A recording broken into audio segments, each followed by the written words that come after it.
केंद्र और राज्य सरकारों की किसान विरोधी नीतियों के कारण किसानों के लिए खेती घाटे का सौदा हो रही है।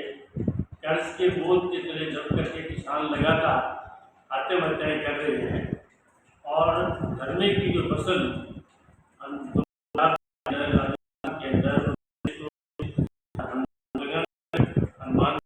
राजस्थान में होती है, सूजी आने के कारण वो फसलें पूरी तरह से बर्बाद हो गई। इस एरिया के किसानों ने अपनी मुख्य फसल के तौर पर जाना कर दिया है।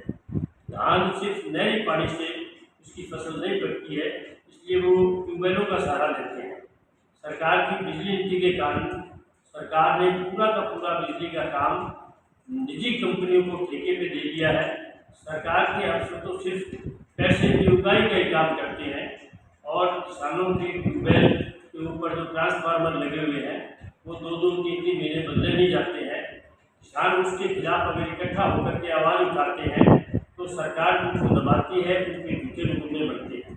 हमारे अभी चौटाला क्षेत्र के अंदर किसान बिजली की कमी के कारण, ट्रांसफार्मर न मिलने के कारण एक लंबा आंदोलन चला।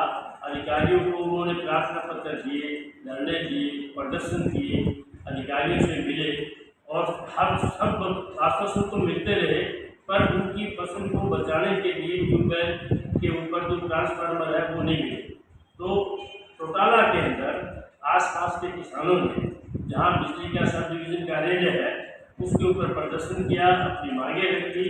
पूरे इलाके के किसान इकट्ठे हुए और यहाँ तक कि मुख्यमंत्री साहब के ओएसडी साहब से बात हुई तो उन्होंने कहा नहीं, आपकी समस्या हल हो जाएगी। उनकी समस्या हल हो गई, पर क्योंकि हरियाणा में विशेष तौर से बिजली विभाग में बड़ा भारी भ्रष्टाचार है और उनको कोई ट्रांसफार्मर मुफ्त मिल जाए तो उनको ये लगता है कि हमारे हाथ से पैसे निकल गए। इसलिए उन किसानों को दबाने के लिए उन्होंने उनके झूठे मुकदमे बनाए हैं, गैर जमानती मुकदमे बनाए हैं। राजस्थान की किसान सभा और हनुमानगढ़ जिले की मार्क्सवादी कम्युनिस्ट पार्टी पूरी तरह से चौटाला और हरियाणा के किसानों के साथ खड़ी है और हम ये जो झूठे मुकदमे बनाए हैं उनकी निंदा करते हैं। अभी चौटाला के किसानों ने निर्णय किया है कि 3 तारीख को पूरे क्षेत्र के किसान इकट्ठे होकर के और सरकार की अफसरों की जो झूठे मुकदमे बनाए हैं उनको वापस लेने की, निष्पक्ष जांच करने की, वापस लेने की और किसानों में जो झूठे मुकदमे बनाए हैं उनको वापस लिया जाए और किसानों को पूरे टाइम बिजली दी जाए। बिजली की है घोषित कटौती चल रही है, तमाम दफ्तरों के अंदर भारी भ्रष्टाचार है और भारतीय जनता पार्टी की सरकार इस पर पूरी तरह से जो है उनके साथ खड़ी है और लोगों को ये अंदेशा हो रहा है, लोगों को ये बात घर कर रही है कि हरियाणा की भारतीय जनता पार्टी की सरकार भी भ्रष्टाचार के अंदर पूरी तरह से है। और फिर मुझे कांग्रेस के साथियों से एक बात कहनी है कि ऐसी हालात में जब आम आदमी किसान बुरी तरह से त्रस्त है तो आपको जन विरोधी नीतियों के खिलाफ आगे आना चाहिए, मदद करना चाहिए। आपके दिमाग में अगर ये है कि बीजेपी से लोग नाराज होकर के और हमें वोट देंगे हम जीत जाएंगे, ये आपकी गलतफहमी है। लोगों के साथ खड़ो।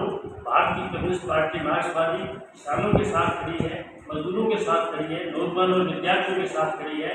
हम अपने हकों के लिए, हम लोगों के अधिकारों के लिए, अन्याय के लिए, अन्याय के खिलाफ और भ्रष्टाचार के खिलाफ अपनी लड़ाई को जारी रखेंगे।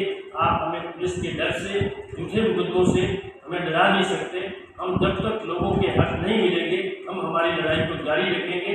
हम बधाई देते हैं चौटाला के जो है तमाम किसान साथियों के, उनके नेतृत्वकारी साथियों के कि आप पर झूठे मुकदमे बनाए हैं। सरकार को मजबूर होकर मुकदमे वापस लेने पड़ेंगे। आइए हम सब मिलकर 3 तारीख को ज़्यादा से ज़्यादा चौटाला के अंदर पहुँचे और सिंध सरकार के भ्रष्टाचारी और जन विरोधी अफसरों की गुंडागर्दी के खिलाफ उनका मुकाबला करें, उनका ठोस जवाब दें। धन्यवाद। रामेश्वर वर्मा, मार्क्सवादी कम्युनिस्ट पार्टी राज्य सचिव मंडल सदस्य, राजस्थान।